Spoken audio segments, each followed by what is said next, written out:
දැන් සමහරු කියනනේ මම ණයත් නෑ බයත් නෑ. හැබැයි දිනුවකුත් නෑ. සමහරු කියයි මට සල්ලි නැත්තම් මොකද කරන්නේ? එහෙම නැත්තම් මගේ ව්‍යාපාරේ කඩන් වැටලා නම් මොකද කරන්නේ? නෑ කරන්න දේවල් තියෙනවා. හැබැයි ඔයාට සීනයක් තියෙනවා නම් ඔයාට ඕන නම් දියුණු වෙන්න. ඔයාට ඕන නම් මහා පරිමාණයට යන්න. ණය ගන්න ඕන. අම්මට මතක් වෙනවා පොඩි එකීගේ කන පාළුයි දුකේ බෑ කියලා චූටි කරහමුදයක් ගන්නවා. බාර් එකකින් බෝතලයකුත් තරයි යනවා. මොකද ණය ගැනීමේ ප්‍රීතිය භුක්ති විඳීම සඳහා. ඔබ අස්සන්න අරගෙන ඊට පස්සේ ඔබේ දෙයක් කරගන්න. ඔය හදිසියලා කසාද බැඳලා පස්සේ පසුතැවෙන්නේ. ඒ වගේ නෙමෙයි කසාදයක් බඳිනවා වගේ තමයි. එක සැරේ තීන්දුව ගන්න එපා. විවාහයක් කරනවා වගේම තමයි. පොඩ්ඩක් හොයලා බලන්න. මනමාලි 3-4 දෙනෙක් බලන්න. සිල්ක් රෝඩ් ඔබ දන්නවා සිල්ක් රෝඩ් කියලා කියන්නේ ව්‍යාපාර ලෝකයේ පිළිබඳව ව්‍යවසායකත්වයේ පිළිබඳව දැනුම ගෙන එන YouTube නාලිකාවක්. ඉතින් අපි සූදානම් අදත් ඔබත් එක්ක ඒ වගේ දැනුම් සම්භාරයක් ඔබට එකතු කරන්න මැදිරියට අපිත් එක්ක අද බොහෝ දේවල් කතා කරන්න දැනුම බෙදා ගන්න එකතු වෙනවා. ඒ පිළිබඳව විශේෂයෙන්ම බැංකු ක්ෂේත්‍රයේ පරිණත පළපුරුදු නිලධාරියෙක්. ඔව් අජිත් රෝහන් ප්‍රනාන්දු ප්‍රාදේශීය සංවර්ධන බැංකුවේ විශ්‍රාමික සහකාර සාමාන්‍ය අධිකාරීවරයෙක් විදිහට සේවය කරා.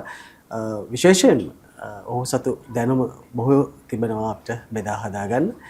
මුලින්ම අපි අයිබෝන් කියනවා අපේ මැදිරියට.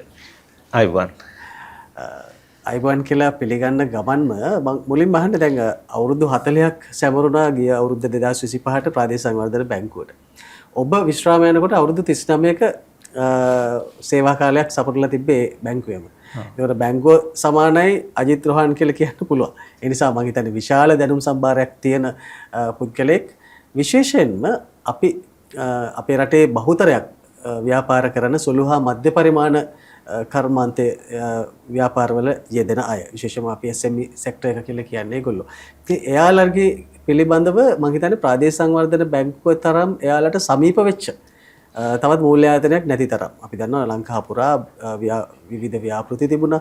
ඉතින් මම කැමති මුලින්ම එහි විශේෂයෙන්ම අලෙවි අංශයේ හිටපු සහකාර සාමාන්‍යකාරීවරයෙක් විදිහට ඔබේ ඒ අත්දැකීම් පිළිබඳ වැඩි අපේ සාකච්ඡාව පටන් ගන්නවා. ඔව්. ඇත්තටම මම බැංකුවට බැඳුනේ 1986. එතකොට බැඳුනේ ශේෂ්ත්‍ර නිලධාරියෙක් හැටියට. බැංකුවේ තියෙන පල්ලෙහාම මට්ටමට. එතන ඉඳලා සහකාර සමාජිකරේ මේ තියෙන සියලු මට්ටම් පහු කරගෙන තමයි ආවේ. ඒතර මම හිතන්නේ මේ බැංකුවක ලබන්න ඕන හැම අත්දැකීමක්ම මම ලබලා තියෙනවා. අනිවාර්යයෙන් අත්දැකීම් සෑහෙන්න තියෙනවා. අත්දැකීම් සෑහෙන්න තියෙනවා. ඒ වගේම මම ඒ කියන්නේ බස්නාහිර පළාතේ ඊට පස්සේ උතුරු පළාතේ ඊට පස්සේ රජරට ඒ ආයිෂස් ප්‍රධාන කාර්යාලේ මේ වගේ මම හිතන්නේ ලංකාවම ආවරණය වෙන විදිහට වැඩ කරලා තියෙනවා. ඒ හැම ශාස්ත්‍රයක් ගැනම හැම පුජ්‍යලෝ පිළිබඳව හැම ව්‍යාපෘති පිළිබඳව අපිට යම්කිසි අවබෝධයක් තියෙනවා. පල්ලෙහැම ඉඳලා ආපු නිසා මම හිතන්නේ පල්ලෙහැම පුජ්‍යලයක් ඉඳලා උද අපි රුපියල් 3000 ණය ඉඳලා මිලියන 300 විතර වගේ ගන්න අය වෙනකන් එහෙම හැම ව්‍යවසායකෙක් ගැනම අපිට හොඳ අවබෝධයකුත් තියෙනවා. ඔව් ඇත්තටම මේ දැන් බැංකු නිලධාරියෙක් විදිහට මම ඔබෙන් අහන්නේ මේ ව්‍යාපාරයක් කරන්න ණය ගන්න ඕනේද?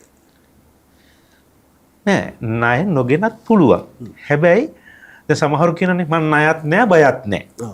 හැබැයි දිනුවකුත් නෑ. ඔබට ව්‍යාපාරේ මේ තියෙන විදිහට අද සේවකයෝ 3 දෙනෙක් ඉන්නවා නේ. ඒ 3 දෙනාත් එක්ක තව අවුරුදු 30ක් විතර කරගෙන යන්න පුළුවන්. කිසි ගැටලුවක් නෑ. මොනනම් තව ටිකක් සේවකයෝ තව දෙන්නෙක් විතර වගේ එනකන් ව්‍යාපාරේ තව ටිකක් එකමාරක් විතර යනකන් දිනු කරන්න පුළුවන්. හැබැයි ඔයාට සීනයක් තියෙනවා නම් ඔයාට ඕන නම් දියුණු වෙන්න. ඔයාට ඕන නම් මහා පරිමාණයට යන්න. ණය ගන්න ඕන. අපි දන්නවනේ අර දිලිඳු බවේ දුෂ්ට චක්‍රය කියලා එකක් තියෙනවනේ. ඒකේ එක්කෝ ඒ කියන්නේ අඩු ඉතුරුම් අඩු යදවුම් අඩු නිෂ්පාදනය අඩු ආදායම් අඩු ඉතුරුම්. එතකොට මේකෙන් එක තැනක් කඩන්න ඕන. එක්කෝ ඉතුරුම් වැඩි කරන්න ඕන බැංකුවක් එක්ක සම්බන්ධ වෙලා. එහෙම නැත්නම් යදවුම් වැඩි කරන්න බැංකුවකින් ණය ගන්න ඕන. එතකොට ණය අරගෙන අපිට දියුණු වෙන්න පුළුවන්. හැබැයි මේකේ තියෙන පොඩි ව්‍යාතිරේක. ඒ කියන්නේ අපි ණයක් ගන්නකොට ඔබ බලන්න ඔබ ගන්නෙ කොහෙන්ද? ඔබ ගන්නෙ මොකටද? ඔබ ඒක යොදවන්නේ කොහොමද? ඒ වගේ කාරණා බලන්න ඕන. එහෙම බැලුවොත් තමයි අපිට අර විදිහට දියුණු වෙන්න පුළුවන්. නිකන් දෙන්නම් වාලේ ණය අරගෙන හරියන්නේ නැහැ. ඔව් එතකොට දැන් ව්‍යාපාර ගොඩනැගීමේදී ඔබට ඇතිනේ අත්දැකීම් ඔව්. එතකොට මේ කුඩා ව්‍යාපාර විශේෂයෙන්ම සුළු හා මධ්‍ය පරිමාණ ව්‍යාපාර ගත්තාම ඔවුන් බොහෝ විට බැංකුත් එක්ක ගනුදෙනු කරනවා, ණය ගන්නවා. ඒ අය ණය ගෙවීම පිළිබඳව තියෙන ඉතිහාසය මොකක්ද ඔබේ ජීවිතය කාලය තුළ? ඔව්. ණය ගෙවීම සාමාන්‍යයෙන් ගන්න අය 90%ක්ම ණය ගෙවනවා. ඒ වගේම තමයි බැංකුව අය කර ගන්නවා. එතකොට අපි 10%ක් විතර වගේ තමයි ණය නොගෙවා ඉන්නේ. හැබැයි ඒ අයත් ණය ගෙවීමෙන් තියෙන වාසිය සහ ණය නොගෙවීමෙන් තියෙන පාඩුව දන්නවනම් කවදාකවත් ණය නොගෙන ඉන්නේ නොගෙවෙන්නේ නොගෙව ඉන්නේ. ඇයි? ඔබ ණයක් ගත්තා. හැබැයි ඔක ගෙවාගෙන යනවා. ඔබ ගෙවන්න නතර කළාට පස්සේ මොකද වෙන්නේ? ඔබගේ අනාගතයට තියෙන ඉඩ ප්‍රස්ථා ඔයාලට තියෙන ඔපචුනිටිස් නැතුව යනවා. හැබැයි ඔබ ණයක් අරගෙන ඒ ණය හොඳට ගෙවාගෙන යනවා කියන්නේ අනාගතයට තියෙන ඉඩ ප්‍රස්ථා වැඩි වෙනවා. දැන් සමහරව ඉතින් ඉන්නවා ණයක් ගත්තාම ණය ඉවර වෙනකන් ඉන්න ඕන තව ණයක් ගන්න. නෑ. ඔබ හොඳට ගෙවාගෙන යනවා නම් මෙන්න මේ භාගයකට වැඩි ගෙවෙනකොට ඔබට ආයි ණයකට යන්න පුළුවන්. සමහරට ඔබ අහන්නත් ඕනේ. බැංකුව අහලා දෙයි. හැබැයි ඔබ විශ්වාසය රැක ගන්න ඕන. හැබැයි ඔබ ණය ගෙවන්නේ ඔබට ඕන වෙලාවට නම් ඒතර ගැටලුවක් තියෙනවා. මොකද අපි ණය ගන්නකොටම එකඟතාවයකට එනවා මෙන්න මේ වෙලාවට තමයි ගෙවන්නේ කියලා. ඒ වෙලාවට ගෙවන්න ඕන. සමහර කියයි මට සල්ලි නැත්තම් මොකද කරන්නේ? එහෙම නැත්තම් මගේ ව්‍යාපාරේ කඩන් වැටලා නම් මොකද කරන්නේ කියලා. නෑ කරන්න දේවල් තියෙනවා. පළවෙනි දේ තමයි බැංකුවක් එක්ක වණඳුන කරද්දී විශ්වාසය කියන එක. මේ විශ්වාසය කියන එක තමයි ගොඩනගෙන්නේ ඔබ ගොඩනගෙන්නේ කොහොමද කියන එකට. ඔබට ගෙවා ගන්න බැරි වෙන්න පුළුවන්. අපි හිතමු මොකක් හරි ව්‍යාපාරේ බිඳ වැටීමක් වුණා. මොකද කරන්නේ? සමහරව කරන්නේ නැත්තම් ඉතින් මොකද කරන්න කියලා ඉන්නවා. නෑ. යන්න බැංකුවට. ගිහින් කියන්නේ මට මෙන්න මේ වගේ කරදරයක් වුණා. මෙන්න මේ කාරණේ නිසා මට ගෙවන්න බෑ. එතකොට බැංකුවත් ඔබත් එක්ක සාකච්ඡා කරයි. කිව්වටම බලන්නේ නැහැ සමහරට ඇවිල්ලත් බලයි. ඒතර යාලට අවබෝධ වුණොත් මේ ඔබ වංචාවක් නෙමෙයි කරන්නේ. මොකද ණය ගෙවන්න නැති කට්ටිය දෙකයි ඉන්නේ. හිතාමතා ගෙවන්න නැති කට්ටිය ඊට පස්සේ එහෙම නැතුව හේතුවක් නිසා ගෙවන්න නැති කට්ටිය. ඔබ හිතාමතා නොවේ නම් නොගෙව ඉන්නේ. ඇවිල්ලා බලයි. බලලා එයාලා ගාව තියෙන උත්තර මොනවද? ඔබට දෙන්න පුළුවන් සහන කාලයක් තව. අපි හිතමු ඔබගේ ව්‍යාපාරයේ යම්කිසි මට්ටමකට බිඳ වැටලා තියෙනවා ආදායම් එන එක ඔබට තව මාස 6කින් කොට ගන්න පුළුවන්. ග්‍රේස් පීරියඩ් එකක් දෙනවා. ග්‍රේස් පීරියඩ් එකක් දෙන්න පුළුවන්.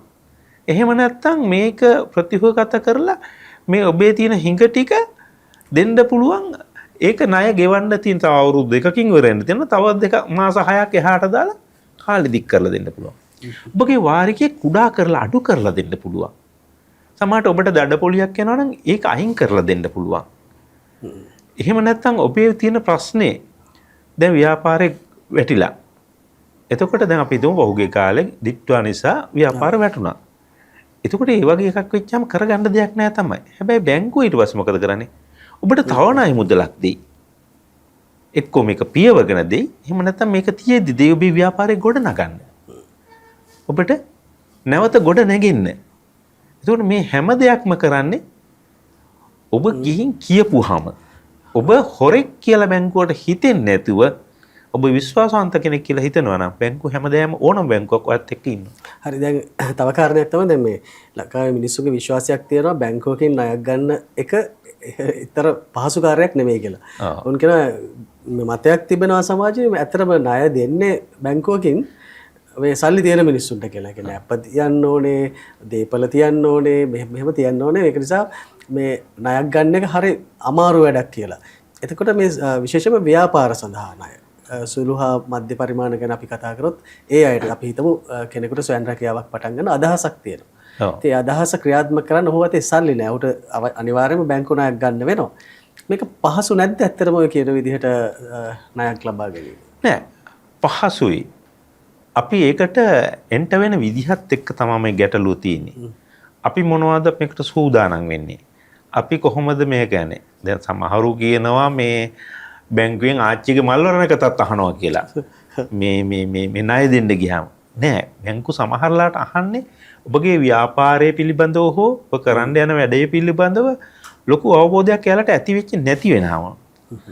අපි බැංකුවට යන්න ඉස්සෙල්ලා ගෙදර වැඩ ටිකක් තියෙනවා කරගෙන යන්න.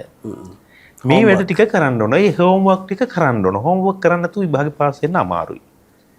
එකක් තමයි ඔබට ව්‍යාපාරයක් කරන්න අවශ්‍ය නම් ඉස්සෙල්ලා ඔබට හරි අදහසක් තියෙන්න ඕන මොකද්ද මං කරන ව්‍යාපාරේ. එතකොට මං ඒක කොහොමද පටන් ගන්නෙ? කොහොමද පවත්තන් යන්නේ? ඒතර මට කොච්චර සල්ලියක් මේකට ඕනද මේ ව්‍යාපාරෙට? එතකොට ඒකෙන් මට කීයක් දරාගත්ත හැකිද? මොකද බැංකුව 100%ම දෙන්නේ නැහැ. බොහෝ විට. මට කීයක් දරාගත්ත හැකිද? මම ගෙවන්න පුළුවන් කොයි කාලෙද? මගේ විකුණු මාකටිං ස්ට්‍රැටජිස් මොනවද? එතකොට මට ආදායමක් කොහොමද එන්නේ? මට මුසුරකුම් හරි මොන හරි තියන්න ඕන නම් තියන්නේ කොහොමද? මේ වගේ දේවල් තියෙනවා. සමහරු කරන්නේ බැංකුවට ගිහින් අහනවා මොනවටද ණය දෙන්නේ කියලා. ඒ අහපු ගමම්ම ඒ කලමනාකරු හරිය නිලධාරියා තීන්දුව කරනවා මෙයාට අරමුණක් නැහැ. මේ මොනවද කරන්නේ? බැංකුව දෙන්නේ මොනවටද කියලා බලාගෙන ඒකෙන් එකට ඉල්ලන්න. ඒ වැඩේ කරන්න එපා. ඔබ යන්න සූදානම් වෙලා මට මෙන්න මේ කාරණේට ඕන. මම බ්ලොග් ගල් ව්‍යාපාරයක් කරනවා. මට ඒකට ණය ගන්න පුළුවන්ද? නැත්නම් මගේ අදහසක් තියෙනවා මේ වගේ සම්බාණ්ඩ නිෂ්පාදනය කරන වැඩකට පටන් ගන්න. මට ඒකට ණය දෙන්න පුළුවන්ද? අන්න එතකොට ඔබට අරමුණක් තියෙනවා කියලා පේනවා. ඊට පස්සේ සමහරව අහනවා සත්ත්ව පාලනයට කීයක් දෙනවද කියලා. ඒකත් අහන්න හොඳ ප්‍රශ්නයක් නෙමෙයි. ඒ දෙන ගානක් දුන්නට කමන්නේ මට ලක්ෂ 10ක් ඕන ඒක ගන්න පුළුවන්ද? මං අහන්න ඕනේ ඒක. එතකොට කලමනාකරු දන්නවා හරි මෙයාට උවමනාව එයා දන්නවා කොච්චරද කියලා. ඊට පස්සේ හරි ලක්ෂ 10 අරගෙන දැන් ඔයාගේ ව්‍යාපාරයේ තියෙන තත්ත්වය කොහොමද? සමහරුන්ට තමුන්ගේ ව්‍යාපාරයේ තියෙන තත්ත්වය ගැන ලොකු අවබෝධයක් නැහැ. අපි කියමු කඩයක් තියෙනවා කියලා පොඩි. කඩේ බඩු කොච්චරක් තියෙනවද කියලා අහුවොත් එකපාරටම එහෙම ඔළුවේ නැහැ. එහෙම බෑ. ලක්ෂයකද තියෙන්නේ දෙකකද තියෙන්නේ. එහෙම අපිට දැනුවත් වෙන. ඒ කියන්නේ අපි දැනගෙන යන්න ඕන. මේ වැඩේ බිස්නස් එකේ නැත්තම් ණය ගන්න එපා. අපි බිස්නස් එකේ ඇඟෙන්න ඉන්නවා නම් ණය ගන්න. එතකොට අපි දන්නවා අපි කොච්චරක් ඕනද. අලුතෙන් අපි කියමු මල් ව්‍යාපාරයක්. අපි කොච්චර මල් තියෙනවද? එතකොට අලුතෙන් මොනවද ගන්නේ? පෝච්චි ගන්න කීයක් යනවද? එහෙම නැත්නම් පෝච්චි හදනවා නම් කොච්චරක් යනවද? මල් පැල වලට කොච්චරක් යනවද? පෝර වලට කොච්චරක් යනවද? කොච්චර කාලයක් ඒ වලට හෝමෝන් හරි මොන හරි මේ වලට වියදම් දැල් වලට ගහන්න කොච්චර යනවද? ඒ වගේ අපිට අදහසක් තියෙන්න ඕන. ඒක අපි දන්නේ නැති වෙන්න පුළුවන්. අපි අලුතෙන්ම පටන් ගන්න ව්‍යාපාරයක් වෙන්න පුළුවන්. හැබැයි අපි එළිය හොයන්න ඕන. මේ ලොකු සර්වේ කරන්න නෙමෙයි කියන්නේ. හැබැයි අපිට පුළුවන් ඒ වගේ දන්න වැඩපලකට ගිහිල්ලා නිකන් බලන්න. එහෙම නැත්නම් ඒ වගේ ව්‍යාපාරයක් ගැන කියවන්න. දන්න කෙනකින් අහන්න.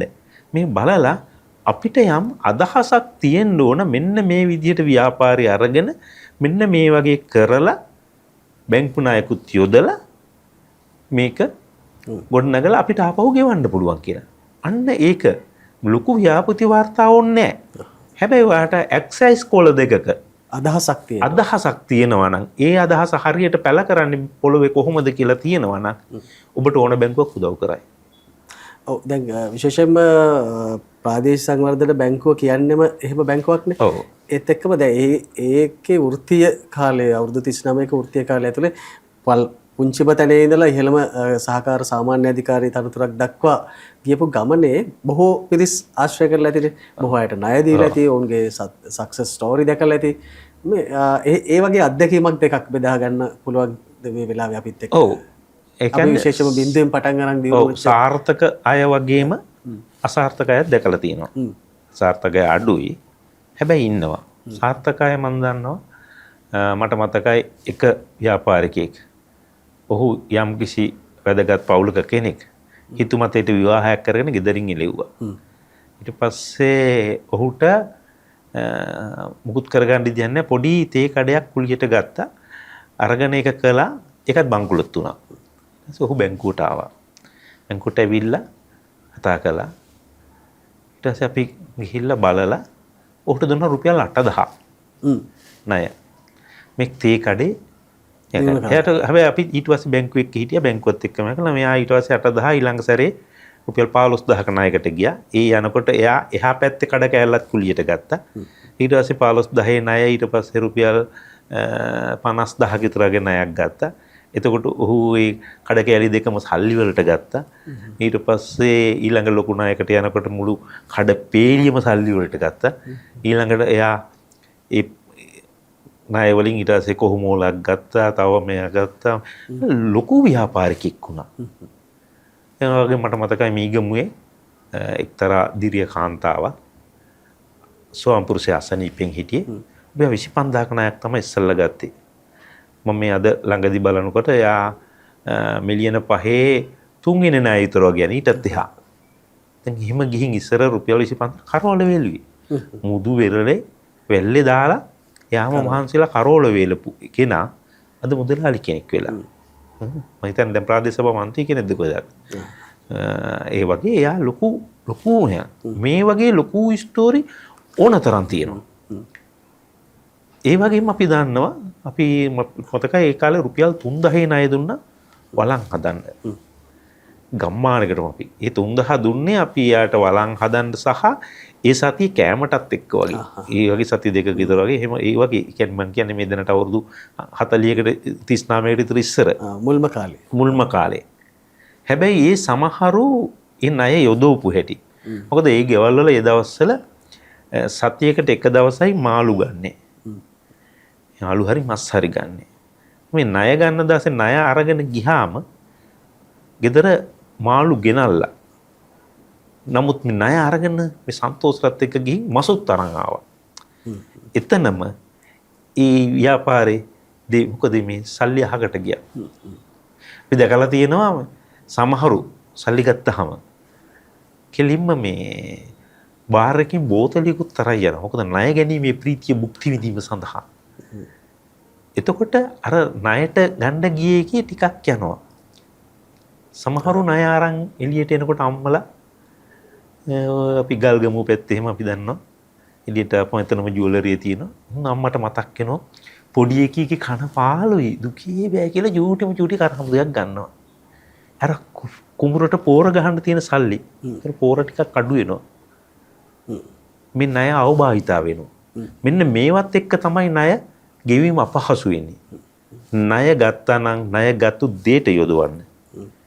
ඔබ අස්සන අරගෙන ඊට පස්සේ ඔබේ දෙයක් කරගන්න. හැබැයි ණය ගන්නකොටම ඒකෙන් කොටසක් වෙන දෙයකට යෙදෙව්වොත් මේ ණය ගෙවන්න බෑ. මොකද මේ ණය ගෙවන්න ඕන ගත්තු ණය නිකන් නෙමෙයි පොඩි පොලියකුත් එක්ක. එහෙමනම් අපි ඒකට ආදායම ගන්න අර විදියට යොදවන්න ඕන. ඔව් දැන් ඇත්තටම මේ ඒවා මාර කතා. ඇත්තටම කියනවා නම් මේ ඒ සක්සස් ස්ටෝරි වගේම අන්සක්සස් ස්ටෝරිස්. ඒ කියන්නේ අසාර්ථකත්වය සහ සාර්ථකත්වය කියන සියලු දේ තීරණය වෙන්නේ බැංකුව මතවත් වෙන දේවත් මත නෙවෙයි තමන් මත කියන කාරණේ අපිට ගොඩක් පැහැදිලි වෙනවා මේ ණය ගැන කතා කරද්දී. ඇත්තටම තමන් බැංකු ණයක් අරගන්නේ ව්‍යාපාරයකට නම් ඒ ව්‍යාපාරයට යොදවන්න ඕනේ. ඔහු එය තමන්ගේ පෞද්ගලික සුඛ විහරණයට හෝ වෙනත් යමකට යොදවලා ඊට පස්සේ බංකොලොත් වෙන්න කාරණේ ඉතින් අපිට වළක්වන්න බෑ. ඒක තමන්ගේ අතේ තියෙන්නේ.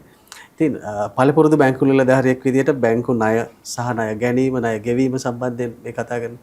මීට අමතරව අපි බැංකුව කොහොමද මේ වගේ ව්‍යාපාරිකයන්ගේ එක ගනුදෙනු කරන්නේ? ඒ කියන්නේ ණයට අමතරව අපි ඉතිරිම් ගැනත් කතා කරන්න ඕනේ. කොහොමද ඒ උපදෙස් බැංකුව ලබා දෙන්නේ? මේ කිසිවක් නොදන්න කෙනෙක් කොහොමද මේ කටයුතු කරන්න? ඒකට කොහොමද බැංකුවක් විශේෂයෙන් බැංකු නිලධාරියෙක් විදිහට දෙන්න පුළුවන් ආදර්ශයක් මොකක්ද? ඔව්. සාමාන්‍ය දැන් අපි හිතමු ඔබට කඩයක් තියෙනවා පැත්තේ. මම ඒ හැරි කිට්ටුවට පදිංචියට එනවා. සාමාන්‍යයෙන් බැංකු නිලධාරියෙක් විදිහට දෙන්න පුළුවන් උපදේශය කොහොමද? මම ඇවිල්ලා කඩෙන් ණයට ඉල්ලුවොත් ඔබ දෙන්නේ නෑනේ. විශ්වාසයක් ඇති වෙනවා මට ගණන් කරන්න පුළුවන් කියලා. දෙන්න පුළුවන් උපදේශය තමයි ඔබට අද ණය ඕන නැති වෙන්න පුළුවන්. හැබැයි ඔබ බැංකුවක් තෝරගන්න. ඒ බැංකුව එක ගණන් කරන්න. ඔබගේ ගනුදෙනු රටාව තුල බැංකුවට අවබෝධයක් එනවා ඔබ කොයි වගේ පුජ්‍යලෙක්ද කියලා. ඔබට ලොකු චරිත සාතියක් ඒකේ තියෙනවා. ඔබ බැංකුවක් තෝරගන්නකොට තෝරගන්න ඕන කරුණු ටිකක් තියෙනවා. එකක් බලන්න ලංකාවේ ව්‍යාපාරික කොමර්ෂල් බැංකු 26ක් විතර තියෙනවා. ඒ වගේම විශේෂිත සංවර්ධන බැංකු. ඔව් වාණිජ්‍ය බැංකු. ඊළඟට ඒ වගේම විශේෂිත බැංකු 6ක් විතර තියෙනවා. ඊට අමතරව පිළිගත් මූල්‍ය ආයතන තියෙනවා. ඔව්. මෙතනින් එහාට නම් ඔබ යන්න එපා. මොකද මේ කියපු ටික ශ්‍රී ලංකා මහා බැංකුවෙන් අධීක්ෂණය වෙනවා. නියාමනය වෙනවා. හරිද? ඔබගේ සල්ලි වලට එතන වගකීමක් තියෙනවා. ඒ වගේම ඔවුන් මේ තියෙන මූල්‍ය රීති අතරේ තමයි ඔබට ණය දෙන්නේ අය කරන්නේ. එතනින් එහා ගියාම දැන් සමහරව Facebook එකෙත් ණය දෙනවා. හරි ලේසි. අනන්තවත් අපි දැකලා තියෙනවා දැන් දැන් බොහෝ දෙනෙක් හිතන දේ තමයි අපි දැකලා තියෙනවා මේ ඔබේ ණය මුදල අනුමත වී ඇත කියලා පණිවිඩ එනවා. මිනිස්සු හිතන දේ තමයි අපි සල්ලි අපේ සල්ලි කොහේ හරි ඉතිරි කරනවා නම් තමයි බලන්න ඕන. ණය ගන්න බලන්න ඕනේ නැහැ. අපිට නේ හම්බෙන්නේ නැහැ. මේ වගේ තැන්වලින් පැනලා දුවන්න ඕන ළඟට එන්නේ නෙමෙයි. ඒ කියන්නේ ඔවුන් ණය දෙනවා වගේම අය කරන්න ගන්නේ ඉතා තිරස්චීන ක්‍රම. බොහෝ විට අන්එතිකල් ක්‍රම. ඔබව හැරස්මන්ට් කරයි. ඔබට ලොකු පීඩාගෙන දෙයි. ඔබේ පවුලයට පීඩාගෙන දෙයි. අපි මුකුත් අහන්නේ අපිට සල්ලි හදිස්සියට ගන්නවා. හැබැයි ඒවට ඔබ උදන්නේ ඔබ කොයිතරම් උන් හැක් කරලා තියනවද? ඔබ කොයිතරම් උන් පාවිච්චි කරනවද කියලා. එතනට යන්න එපා. මොකද මේ ඒ ඉතා පහසු විදිහට දෙනකොට ඉතා ගැඹුරු අවධානමක් තියෙනවා. එතනට යන්න එපා. ඔබ පිළිගත්තු විශ්වාසවන්ත තැනකට යන්න. ඒ වගේම ණයක් ගන්නකොට අහන්න ඕන කරුණු තියෙනවා. එකක් පොලි රේට් එක. සමහරු පොලිය අහපු ගමන් 0.5යි 0.2යි 3යි කියනවා. හැබැයි කියන්නේ කොහොමද හදන්නේ කියලා. සමහරු ඒ 105 කියන්නේ මාසෙට පොලිය. ඒක අහන්න වාර්ෂික පොලියද කියලා. ඊළඟට ණය ගෙන්නේ ගෙවන්න දෙන්නේ හීනෝන ශේෂ ක්‍රමයටද සමතල වාරිකද සමවාරිකද මේ වගේ තියෙනවා. එතකොට ඔබටම වාරිකය හදාගත්ත හැකි. ලෝන් මේ ජෙනරේෂන් ඔව් ඒක තියෙනවා. එහෙම ඇප් තියෙනවා ඕන තරම්. දාගත්තාම ඔබ බලාගත්ත හැකි ලෝන් ෂෙඩියුල් එක. ෂෙඩියුල් එක හදාගත්ත හැකි. ඔබේ මුදල දාලා ඔබට ගෙවන්න පුළුවන් මුදලක් දෙන්න බලන්න ඕන. ඊට පස්සේ කාලය. සමහරු හිතනවා ගොඩාක් ලොකු කාලයකට ගත්තාම අවුරුදු 10කට ගත්තොත් හරි වාසි කියලා. නෑ. මොකද ඔබ අවුරුදු 10ක් ඔබ හිර වෙනවා. පුළුවන් තරම් ගෙවන්න පුළුවන් අඩු කැට කාලෙකින් ගන්න. ඇයි ඔබ දිගු කාලයක් වෙච්චම ඔබ ඊළඟ ණයට යන්න බෑ. ඔබ මේකේ ළඟ ගෙවුවොත් අපිට ඊළඟ ණයට යන්න පුළුවන්. ඔබ වේගෙන් ඉදිරියට යන්න පුළුවන්. අනිත් එක කාලය අනුව පොලියත් වැඩි වෙනවා. කාලය අනුව පොලියත් වැඩි වෙනවා. එතකොට අපිට බලා ගන්න පුළුවන්. එතකොට ඒව බලන්න. ඔබට තේරුමක් නැත්තම් ඔබගේ ගෙදර ඉන්න දරුවා ඉස්කෝලේ යන දරුවා නැත්තම් ඊට වැඩි පොඩ්ඩක් වැඩිමල් දරුවාට එයාලට මේ තාක්ෂණය ගැන හොඳ වැටහීමක් තියෙනවා. මේ ලෝන් ෂෙඩියුල් එකක් දාලා හදලා දෙයි. නැත්තම් කියලා දෙයි. නැත්තම් බැංකු කරුගෙන් අහන්න. මං ගවන්න ඕන කීයද? කොච්චර කාලයක් ගෙවන්න ඕනද? වාරිකේ අඩු වෙනවද? අඩු වෙනවා නම් මාසයකට කීයක්ද අඩු වෙන්නේ? දඩ පොලියක් යනවා නම් කීයද යන්නේ? මෙහෙම. මේ කරුණු ටික දැනගෙන තමයි ණය ගන්න ඕන. නැත්තම් අපි හදිස්සියට ණය ටික අරගෙන ඔය හදිස්සියලා කසාද බැඳලා පස්සේ පසුතැවෙන්නේ. ඒ වගේ නෙමෙයි කසාදයක් බඳිනවා වගේ තමයි. අපි බලන්න ඕන. අපි සම්බන්ධ වෙන්නේ කොහාටද? ණය ගන්නවා කියන්නේ කසාදයක් බඳිනවා වගේම තමයි. ඊට දෙවි හොයගත්තාම කසාදයක් බඳිනවා කියන්නේ ණය වෙනවා වගේ. එහෙමත් එන්න පරණ ණයක් ගෙවන්න තියෙන කොටත් කසාද බඳින්න වෙන වෙලාවල් තියෙනවා. එහෙම තියෙනවා. නමුත් මේක හොඳින් කරලා දියුණු වෙන්න පුළුවන් දෙයක්. හැබැයි වැරදියට කරලා අනාථ වෙන්න පුළුවන් දෙයක්. ඒක තියෙන්නේ බැංකුව මත නෙමෙයි ඔබ මත. බැංකුව මොන වගේ වුණත් ඔබට පුළුවන් ඉස්සලා අහන්න. ඔබට මොනවාද ඕන? ඔබ මොනවාද මේකෙන් කොච්චර කාලයක් දෙනවද? මට ග්‍රේස් පීරියඩ් එකක් දෙනවද? කොච්චර කාලයකටද ගෙවන්නේ?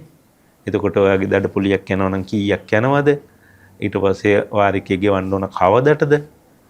වාරිකේ හැදෙන්න මොන විදිහටද? මේ විදිහට. දැනගෙන තමයි සියල්ල දැනගෙන ඒවා කියන්න බැංකුව බැඳිලා ඉන්නවා. ඔබ අහන්නේ නැති එකයි තියෙන්නේ. අහුකුත් කියනවා. දැන් අපි රටක් විදියට ගත්තොත් අපේ රටක් ආර්ථික අර්බුදයක් ආවහම ආර්ථිකව පීඩාවට පත් වුනහම අපි විදේශ ණයවලට යනවා. විශේෂයෙන්ම ආසියානු සංවර්ධන බැංකුව වෙන්න පුළුවන්, ලෝක බැංකුව වෙන්න පුළුවන්, ජාත්‍යන්තර මූල්‍ය අරමුදල වෙන්න පුළුවන්. අපි රටක් විදියට අපි ණයවලට යනවා. ඒ වගේම ව්‍යාපාරයක් විදියට ව්‍යාපාරයක් වැටුනොත් කරගෙන යන ව්‍යාපාරයක් වැටුනොත් ඔවුන්ටත් පුළුවන් බැංකුවකට ගිහිල්ලා මේක යථා තත්ත්වයට පත් වෙන බැංකු ණයක් ලබා ගන්න. ඒ වගේ වෙලාවක බැංකුවක් විශේෂයෙන්ම කඩා වැටෙන ව්‍යාපාරයකට අත දෙන්න සූදානම්ද හැමතිස්සෙම? කඩා වැටෙන නෙමේ. කඩා වැටිච්ච එකක් ගොඩ ගන්න පුළුවන් කියලා පේනවා නම් ඔබගේ ව්‍යාපාරය ගොඩ ගන්න කියලා පුළුවන් කියලා ඔබ යම් කිසි වැඩපිළිවෙලක් ඉදිරිපත් කරනවා නම් ඒක බැංකුවට පිළිගන්න පුළුවන් නම් ඔබට ණය දෙනවා. ඒ කියන්නේ එහෙම ණය යෝජනා ක්‍රමයක්ම තියෙනවා. ඒ කියන්නේ කඩා වැටෙන ව්‍යාපාර ගොඩනගීම සඳහා. හැබැයි අපි හුඟ දෙනෙක් ඒක ප්‍රයෝජනෙට ගන්නෑ. මේක ඒකෙදි කියන්න වෙනවා මෙන්න මේ කාරණා නිසා මෙයා වුණා. දැන් මම මෙන්න මේ විදිහට ගොඩ ගන්නවා. අපි හිතමු නිකන් උදාහරණයකට ගෙයක් හදනවා නම් ගේ හදන්න අත්තිවාරම දාන්න දෙනවා. ඔබ අත්තිවාරම දාපුවම තමයි බිත්ති බඳින්න දෙන්නේ. බිත්ති බඳපුවම තමයි වහල ගහන්න දෙන්නේ. වහල ගහපුවම තමයි කපරාදු කරන්න දෙන්නේ. එතකොට බැංකුවේ අවදානමත් අඩුයි. දැන් කෙනෙක් හිතනවා මට ණය අනුමත වෙලා දෙනවා මං ගෙවනවා නම් ඇයි එක සැරේ මට සල්ලි දෙන්න බැරි? ඔය කරදරේ කරන්න පුළුවන්ද? නෑ. ඔබේ හොඳට තමයි ඒක කරන්නේ. මොකද කරන්නේ සල්ලි කියන්නේ ගෙදරක තියාගන්න හොඳ දෙයක් නෙමෙයි. කොහේ නැති කරදරයක් හරියනවා. සල්ලි තියෙන යොදවන්න. ඒක යොදවන්න අවශ්‍ය වෙලාවට අරන් යොදවන්න. ඒකට බැංකුව කියයි. එතකොට ඔබට වුණත් සමහරට සල්ලි ගෙන ආපුවම වෙන අවභාවිතා කරන දේවල් වලට කරන්න බෑ. මොකද ඊළඟ වාරිකයේ බැංකුව දෙන්නේ නැහැ. දැන් උදාහරණයකට රසයන් මේ IMF එක වාරිකයක් දෙන්න ඉස්සෙල්ලා ඊළඟ පරීක්ෂණ කරනවා. අපි කරපුවා කියපු විදියට කරලා තියෙනවා. වෙලා තියෙනවද කියලා. බැංකුවත් එහෙම තමයි. ඒ කොන්දේසියක් මත තමයි දෙන්නේ. ඔබ ඒ ටික කරලා තියෙනවා නම් ඔබ ගොඩනැගිල්ල හදාගෙන තියෙනවා නම් සත්තු ගන්න ණය දෙයි. සත්තු ගත්තට පස්සේ ඔබට මාස 6ෙම කෑම එකකට ඔහරේ ඕනේ නැනේ. මාස එක දෙකක දෙයි. ඊට පස්සේ අවශ්‍ය විටමින් වලට දෙයි. ඒ විදිහට. එතකොට ඔබට ඊළඟ බලාපොරොත්තුකුත් තියෙනවා. ඊළඟ මාසේ මට වෙන්න ඕනේ නැහැ. වාරිකේ තියෙනවා. ඒ විදිහට තමයි දෙන්නේ.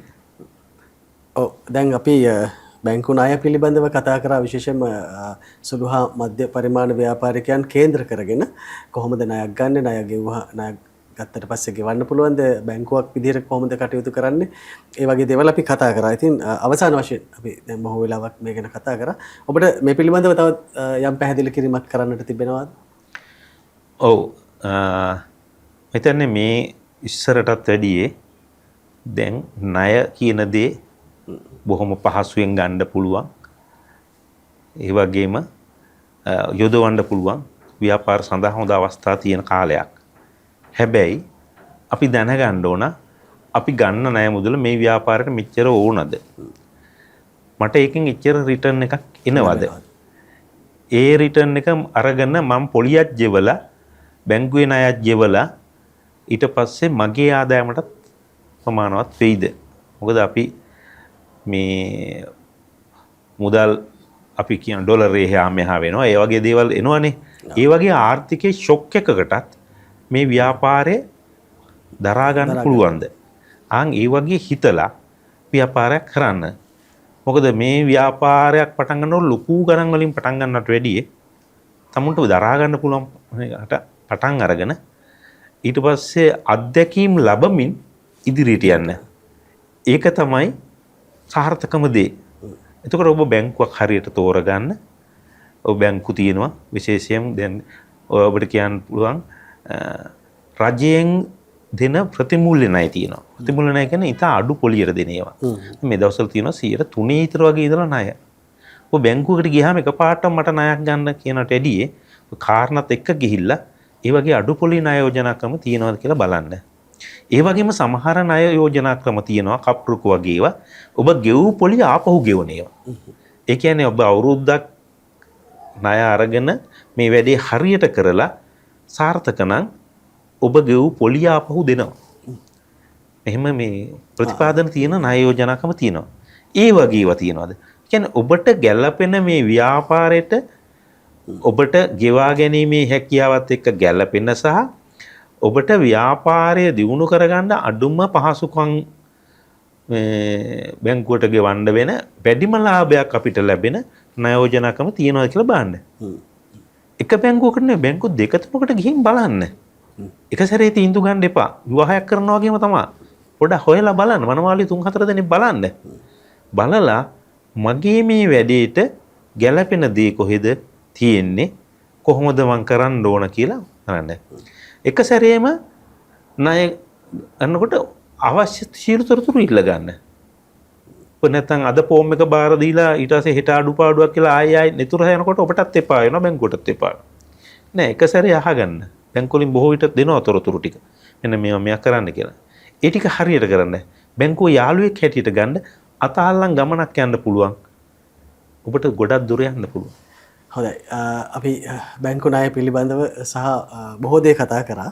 මේ ගණන් කාලය වැය කරමින් ඔබේ විශේෂයෙන්ම අපි අද වැඩසටහනට එකතු කරගත්තේ අජිත් රෝහන් ප්‍රනාන්දු ප්‍රාදේශීය සංවර්ධන බැංකුවේ විශ්‍රාමික සහකාර සාමාන්‍ය අධිකාරීවරයෙක් විදිහට සේවය කරා. ඔහුගේ අත්දැකීම්, ඔහුගේ පළපුරුද්ද සහ ඒ වසර ගණනක බැංකු සේවය පිළිබඳව ඔහුගෙන් අපිට ලබා ගන්න පුළුවන් දැනුම අපි උකහා ගත්තා. ඉතින් එය භාවිත කිරීම මේ නරඹන ඔබ සතු දෙයක්. ඉතින් ඔබට පුළුවන් ඔබේ ව්‍යාපාර කටයුතු කරන්නට, ඔබේ ව්‍යාපාරයක් අලුතෙන් පටන් ගන්න හිතාගෙන ඉන්නවා නම්, එහෙම නැත්නම් දැනට ව්‍යාපාරයක් තියෙනවා නම්, බැංකු ණයක් ගන්න හිතාගෙන ඉන්නවා නම් මේ ඕනම කෙනෙකුට මේ උපදෙස් මම හිතනවා ඉතාමත්ම වැදගත් වේවි, ප්‍රයෝජනවත් වේවි කියලා. ඉතින් අපි තවත් මෙවැනිම වැඩසටහනකින් නැවත හමු වෙමු. විශේෂයෙන්ම සහභාගී ඔබට ආයිබෝන් කියන ගමන් ස්තුතිවන්ත වෙන ගමන් අපි ප්‍රේක්ෂක ඔබට කියනවා රැඳිලා ඉන්න අපිත් එක්ක අපි මෙවැනි වැඩසටහන් දිගින් දිගටම ඔබට ගෙන එන්න සූදානම්.